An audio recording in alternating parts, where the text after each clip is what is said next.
नमस्कार दोस्तों, आप सभी का स्वागत और अभिनंदन है आपके अपने YouTube चैनल देवेंद्र क्लासेस में। उम्मीद है कि आप मस्त और शानदार होंगे। तो आंसर की आ चुकी है यूपी पुलिस भर्ती बोर्ड के द्वारा, यानी कि 10 सितंबर की रात्रि 11 सितंबर को अपलोड कर दी गई है पुलिस भर्ती बोर्ड की वेबसाइट पर। वहां से सभी बच्चे जाकर के डाउनलोड कर लें उसे, और डाउनलोड करने के बाद अपने प्रश्नों का यानी कि अपने पेपर का मिलान कर लें और उन्हें देख लें कि कौन कौन से प्रश्नों में कहां पर दिक्कत है। वो बोर्ड के लिए आपत्ति दर्ज कर सकते हैं, उसका कोई भी शुल्क नहीं लगेगा। जैसे कि एसएससी वगैरह शुल्क लेती है, तो यहाँ पे कोई शुल्क नहीं लगना है। तो आराम से आप चेक करें। उसी क्रम में ये वीडियो है आप सभी लोगों के लिए। तो जो सुबह वाले बच्चे हैं 23 अगस्त के और शाम वाले बच्चे हैं, तो उनके कौन कौन से प्रश्नों में कहां कहां समस्या हो सकती है और पहले आयोगों में जो पूछे गए प्रश्न हैं उनके क्या क्या आंसर माने गए, उस बिहाफ पर ये वीडियो मैं आपके लिए लेकर के आए हम लोग आपके लिए। तो आप देखिएगा कौन कौन से प्रश्नों पर आप आपत्ति दर्ज कर सकते हैं। अब ये बोर्ड के ऊपर बेटा निर्भर करेगा, उनकी एक्सपर्ट टीम के ऊपर निर्भर करेगा कि वो कौन से आंसरों को सही मानते हैं, कौन से को नहीं मानेंगे। हमारा काम जो करने का है उसे आप करेंगे। तो आइए आपको बता देते हैं ये फर्स्ट शिफ्ट में और सेकंड शिफ्ट में कौन कौन से प्रश्नों को लेकर के आप आपत्ति दर्ज कर सकते हैं। तो देखिए बेटा, ये पहली शिफ्ट में एक आंसर दे रखा है यहाँ पे भर्ती बोर्ड के द्वारा, जो सुबह वाला पेपर हुआ था 23 अगस्त का। 23 अगस्त का कौन सा सुबह वाला बेटा, ये 23 अगस्त वाला जो पेपर था यूपी पुलिस का 23 अगस्त 2024, और शिफ्ट थी आपकी फर्स्ट। उसमें एक हिंदी का प्रश्न है, उसमें आंसर जो भर्ती बोर्ड ने दे रखा है वो बेटा डी दे रखा है। पहले प्रश्न देख लो, निम्नलिखित में से मूक का अनेकार्थक शब्द कौन सा नहीं है। क्या पूछा है, कौन सा इनमें से नहीं है ना, नहीं है पूछ रहा है। तो भर्ती बोर्ड ने क्या आंसर दिया इसका, शांत है। इसमें एक ऑप्शन देख लो, सी गूंगा लिख रखा है, डी विवश हो जाएगा और ए में चुप हो जाएगा। प्रश्न क्या है आप देख लीजिए, प्रश्न आप भी कॉमन सेंस लगा सकते हो। मूक शब्द दे रखा है, मूक का अनेकार्थी शब्द नहीं है। तो देखिए भाई साहब, मूक का मतलब किससे, चुप से ही होता है ना। और इसके अलावा गूंगा शब्द इसमें दे रखा है, और इसके अलावा क्या शब्द दे रखा है, ये वाला शांत दे रखा है। तो इन्होंने क्या सही आंसर माना है इसका, डी मान लिया है, शांत मान लिया है। किसका सही आंसर मान लिया, मूक वाले का। कौन सा अनेकार्थी शब्द नहीं होगा, ये तो भाई होंगे ही, ये तो होंगे उसके। ये किसी भी पुस्तक में देख लेना, ऑथेंटिक किताब में देख लेना, ये आंसर आपको मिल जाएंगे। जो आंसर इसका सही होना चाहिए कायदा से, आंसर बेटा इसका जो सही होना चाहिए वो ये आंसर सही होना चाहिए। कौन सा वाला आंसर आएगा इसका, बी आंसर लगना चाहिए। तो जिन बच्चों ने ये वाला प्रश्न किया है तो इस पे जाकर के आप आपत्ति दर्ज करा सकते हैं। आंसर इसका विवश होना चाहिए इस प्रश्न के हिसाब से। कौन सा होना चाहिए, विवश। और 23 अगस्त वाले सुबह की जो शिफ्ट में पेपर हुआ था उसका वाला प्रश्न है बेटा, ये हिंदी वाला प्रश्न। यहाँ पे दिक्कत आपको देखने को मिल सकती है और आप आपत्ति दर्ज करा सकते हैं जाकर के भर्ती बोर्ड की वेबसाइट पे। जो भी उन्होंने टाइम टेबल दिया है रात्रि को 12 बजे तक उन्होंने उसमें दे रखा है नोटिफिकेशन में। ये तो सुबह वाला हो गया। अब शाम वाला देख लेते हैं फटाफट से, है ना। शाम वाले शिफ्ट के हैं ये क्वेश्चन। ये है तो 24 अगस्त का ही पेपर है आपका, सॉरी माफ कीजिए 23 अगस्त का पेपर है, 23 अगस्त का, लेकिन शिफ्ट है शाम वाली 23 अगस्त, और शिफ्ट है आपकी इवनिंग वाली।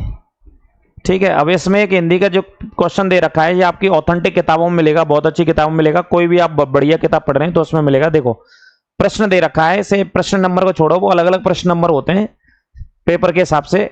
अव्यय के कितने भेद होते हैं, प्रश्न पूछा है अव्यय के कितने भेद होते हैं। तो भर्ती बोर्ड ने जो सही आंसर माना है वो क्या मान लिया है, सी आंसर सही माना है भाई साहब। ये सी आंसर दे रखा है भर्ती बोर्ड ने। ऑप्शन है इसमें 3 भेद होते हैं, 5 भेद होते हैं, 4 भेद होते हैं और 6 भेद होते हैं। ये 4 ऑप्शन दे रखे हैं, और 4 ऑप्शन के बाद जो आज आंसर की रिलीज हुई है उसमें सही आंसर इन्होंने सी मान लिया, यानी कि 5 मान लिया है, जो कि 5 गलत है। और पहले भी प्रश्न ये पूछा जा चुका है। आप हिंदी की कोई भी ऑथेंटिक किताब, जैसे मैं किताबों के नाम लूं तो आदित्य पब्लिकेशन बच्चे सबसे ज्यादा पढ़ते हैं, या राजपाल सिंह की किताब सबसे ज्यादा पढ़ते हैं, वहां भी आप जाकर के देखोगे और पुराने कई पेपरों में यह प्रश्न पूछा गया है। तो इसका जो बेटा सही जवाब होना चाहिए वो होना चाहिए 4। अव्यय के कितने भेद होते हैं, 4 भेद सही जवाब है। तो इसमें आप आपत्ति दर्ज करा सकते हैं, बिल्कुल कोई दिक्कत नहीं है, आपत्ति दर्ज करा सकते हैं। अव्यय के कितने भेद होते हैं, 4 होते हैं, और भर्ती बोर्ड ने बेटा सी आंसर यानी कि 5 माना है। तो आप यहां पर आपत्ति दर्ज कराएंगे इस हिंदी के प्रश्न में। अब भर्ती बोर्ड क्या मानेगा क्या नहीं मानेगा, ये भर्ती बोर्ड के ऊपर बेटा निर्भर करता है ना। लेकिन असल में ऑथेंटिक के हिसाब से तो 4 ही आंसर आता है अव्यय वाला। एक प्रश्न बेटा ये रीजनिंग में है, इस प्रश्न नंबर को यहां से हटा देते हैं। रीजनिंग का ये प्रश्न है, इसे देख लेते हैं। इसमें पूछा गया है एक साइकिल चालक 12 किलोमीटर पश्चिम की ओर जाता है, फिर दाईं ओर मुड़कर 7 किलोमीटर की दूरी तय करता है। तो साइकिल चालक कौन सी दिशा में जा रखा होगा, कौन सी दिशा में जा रहा है? तो भर्ती बोर्ड ने बेटा जो आंसर माना है वो क्या माना है? सी आंसर माना है। इसमें से ऑप्शन है उसके उत्तर दिशा में जाएगा, पश्चिम में जाएगा साइकिल चालक, या दक्षिण में जाएगा, या पूर्व में जाएगा। ये चार ऑप्शन है। तो उन्होंने सही माना है भर्ती बोर्ड ने, उत्तर प्रदेश पुलिस भर्ती बोर्ड ने सी, यानी कि कौन सा माना है? ये सी वाला सही आंसर माना है। जबकि इसका सही आंसर कैलकुलेशन आप करोगे, इसे सॉल्व करने बैठोगे तो ये सही आंसर नहीं होगा। सही आंसर जो इसका होगा वो बेटा क्या होगा? उत्तर होगा। सही आंसर ए होगा। तो इस प्रश्न पे रीजनिंग के को जाकर के आप कौन सी शिफ्ट के बेटा? ये इवनिंग वाला रीजनिंग के शिफ्ट में आप जाकर के आपत्ति दर्ज करा सकते हैं, कोई दिक्कत की बात नहीं। कौन से प्रश्न पर? साइकिल वाला चालक। आप देख लीजिएगा, मिल जाएगा। प्रश्न यही लिखा होगा, ऊपर नीचे क्रम में रहता है, अलग अलग पेपरों में आप देखोगे तो ये आंसर इसका हो जाएगा बेटा। अगले प्रश्न की तरफ चलें। ये भी सेकंड शिफ्ट का है, सेकंड शिफ्ट का है। ये 23 अगस्त सेकंड शिफ्ट का क्वेश्चन है बेटा। सेकंड शिफ्ट में कई प्रश्नों पर विवाद है, जो मैं आपको धीमे धीमे बता रहा हूं, है ना। वहां आप आपत्ति दर्ज कराएंगे। जो आप आंसर लगा के कुछ आए, बोर्ड ने कुछ और माना है ना भाई। एक एक प्रश्न इंपॉर्टेंट है भाई साहब, एक एक प्रश्न से ऊपर नीचे होंगे, सिलेक्शन ऊपर नीचे हो जाएगा एक एक प्रश्न से। तो मेहनती बच्चे के लिए, ईमानदार बच्चे के लिए, जो रातों दिन खपा है, मेहनत करी है उसने, तो एक एक प्रश्न इंपॉर्टेंट है। यहां पूछा है हिंदी में, इसे हटा देते हैं। प्रश्न नंबर डरा है यहां पर, कानन का पर्यायवाची शब्द। सेकंड शिफ्ट का ही क्वेश्चन है साहब, कानन का क्या पर्यायवाची होगा? तो अरण्य एक शब्द है ए ऑप्शन में, बी में बेहप है, सी में पुष्प है, और डी में वन है। तो इन्होंने जो आंसर माना है, पुलिस भर्ती बोर्ड ने जो बेटा आंसर माना है वो क्या माना है? डी आंसर माना है इसका। डी आंसर माना है, और डी में लिखा है साहब वन लिखा है। डी में क्या लिखा है साहब? वन लिख रखा है। लेकिन इस प्रश्न में अगर चारों ऑप्शन हम ध्यान से पढ़ेंगे, पुष्प है, पुष्प तो छोड़ ही दीजिए, है ही नहीं, बेहप भी नहीं है, से छोड़ देते हैं। लेकिन एक और ऑप्शन ए में लिखा हुआ अरण्य ऑप्शन लिखा है यहां पे। आप जब भी पर्यायवाची शब्द पढ़ रहे होंगे, रट रहे होंगे, नोट्स बनाए होंगे, तो अरण्य का मतलब भी किससे होता है? कानन से अथवा जंगल से होता है, वनों से ही होता है। ठीक है, अरण्य का मतलब भी किससे होता है? जंगल से होता है। जैसे हमारी रामायण में, रामचरितमानस में एक अरण्य कांड आता है, तो वो अरण्य कांड इसी बात पर रखा गया है रामायण के अंदर, रामचरितमानस के अंदर, क्योंकि भगवान राम जब 14 साल के वनवास के लिए जाते हैं, तो वो अरण्य कांड उसी के आधार पर पूरे वनवास की उसमें घटनाएं बताई गई हैं।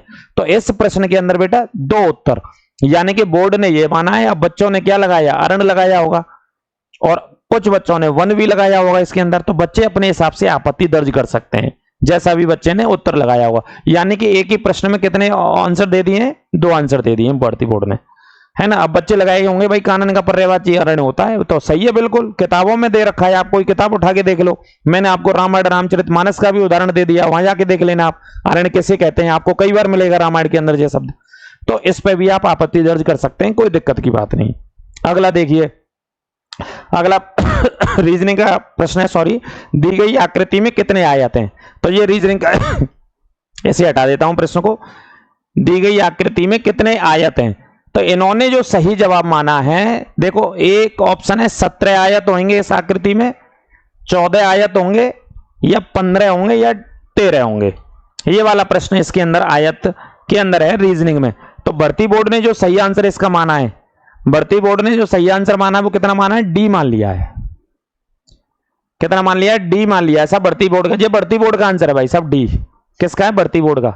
लेकिन इसका सही जवाब अगर आप कैलकुलेशन करोगे, अच्छे से समझेंगे इस क्वेश्चन को, सही से समझेंगे आप इसको, तो इसका जो सही जवाब आना चाहिए वो 15 आना चाहिए, यानी कि सी आंसर सही आना चाहिए।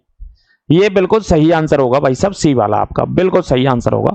तो आप यहां जाकर के बिल्कुल आपत्ति दर्ज कर सकते हैं। इस प्रश्न का एविडेंस लेकर के, कैलकुलेशन करके, सॉल्यूशन लिख करके, फोटो लेकर के एविडेंस के तौर पर लगा दीजिए, प्रमाण के तौर पर, आप सबूत के तौर पर लगा दीजिए। आंसर 15 होना चाहिए, और भर्ती बोर्ड का आंसर डी माना है इन्होंने। ये साइड में जो आंसर है ये भर्ती बोर्ड वाले आंसर हैं। हम जो अपने आंसर बता रखे हैं, जो आंसर होना चाहिए सॉल्यूशन के बाद, वो ये वाला आंसर होना चाहिए। ठीक है बेटा, अगले प्रश्न की तरफ चलते हैं। अगला प्रश्न भी रीजनिंग का है बेटा, अगला प्रश्न भी रीजनिंग का, इसमें भी आप आपत्ति दर्ज करा सकते हैं जाकर के। तो देखिए प्रश्न पूछा है, उस विकल्प को चुनिए जिसमें संख्याएं उसी संबंध को साझा करती हैं जो दी गई संख्या युग्म द्वारा साझा किया गया है। यानी कि इनसे इसका संबंध बताने की बात की गई है, 185 से 199 का संबंध। उसी हिसाब से यहाँ पे आंसर पूछ रहा है कि इसका क्या आंसर होना चाहिए। तो इन्होंने जो आंसर माना है भर्ती बोर्ड ने, वो कोई क्या आंसर मान लिया है इस प्रश्न का? इस प्रश्न का भर्ती बोर्ड ने बेटा आंसर मान लिया है ए आंसर माना है, यानी कि 89:186। 89:186 माना है 185 99 वाले क्वेश्चन का। लेकिन जबकि इसका जो सही आंसर बेटा जो होना चाहिए, वो सही आंसर क्या होना चाहिए? सही आंसर मैं आपको बता देता हूं इस प्रश्न का, सी आंसर बेटा सही होना चाहिए। कैलकुलेशन आप इसे करेंगे तो रीजनिंग के जो एक्सपर्ट्स हैं भाई साहब, तो वो सही आंसर, इसको सही आंसर मानेंगे हम लोग। 139:153 सी आंसर इसका सही होगा। भर्ती बोर्ड कह रहा है कि भाई ए सही है। तो आप यहां पर क्या दर्ज करेंगे भाई साहब? जाकर के यहां पर दर्ज करेंगे, आपत्ति दर्ज करेंगे, क्योंकि बोर्ड ने कहा है कि भाई आपको जहां जहां आपत्ति हो तो वहां आप बताइए, आपत्ति दर्ज करिए, कोई दिक्कत नहीं, कोई चार्ज नहीं लगना है। लेकिन आप एक एक प्रश्न के लिए आपत्ति दर्ज कर सकते हैं, कोई दिक्कत की बात नहीं। ठीक है बेटा। तो सेकंड 23 अगस्त की जो शिफ्ट थी उसके ये 4 प्रश्न हैं। एक ये 5 प्रश्न हो गए। एक ये रीजनिंग वाला हो गया, एक आकृति वाला हो गया, इसके अलावा कानन वाला हो गया बेटा। यहां 2 आंसर दे रखे हैं, वन और अरण्य दे रखा है। एक बेटा ये वाला प्रश्न हो गया, इसमें आप उत्तर लगाएंगे, है ना। अव्यय के 4 भेद होते हैं बेटा, ये दे रखा है। और इसमें बेटा कौन सा आंसर आ जाएगा? बेवस आंसर आ जाएगा बेटा। ठीक है, तो ये प्रश्न दे रखे हैं, आप इसे देख लीजिएगा और अपनी आपत्ति दर्ज करा दीजिएगा। अब ये भर्ती बोर्ड के ऊपर निर्भर करेगा, ना आपके ऊपर ना हमारे ऊपर। ये हम लोग जो हमारे आसपास एक्सपर्ट्स होते हैं उनके आधार पर रिसर्च करके, कैलकुलेशन करके कि रीजनिंग का ये आंसर होगा। हिंदी के जीएस के क्वेश्चंस तो किताबों में मिल जाते हैं, हिंदी के भी बहुत सारे किताबों में दे रखे हैं। जो अव्यय वाले की बात कर रहा हूं मैं, अरण्य वाले की बात कर रहा हूं, ये तो हिंदी में मिल जाएंगे लिखे हुए आपको। तो इन पे तो बच्चों को स्कोर मिलना चाहिए, बच्चों को नंबर मार्किंग होनी चाहिए नंबरों पे। तो भर्ती बोर्ड जब फाइनल आंसर की जारी करेगा तो उम्मीद करते हैं कि बच्चों के साथ न्याय होगा और बच्चों के प्रश्नों को इनको भर्ती बोर्ड बढ़ाएगा।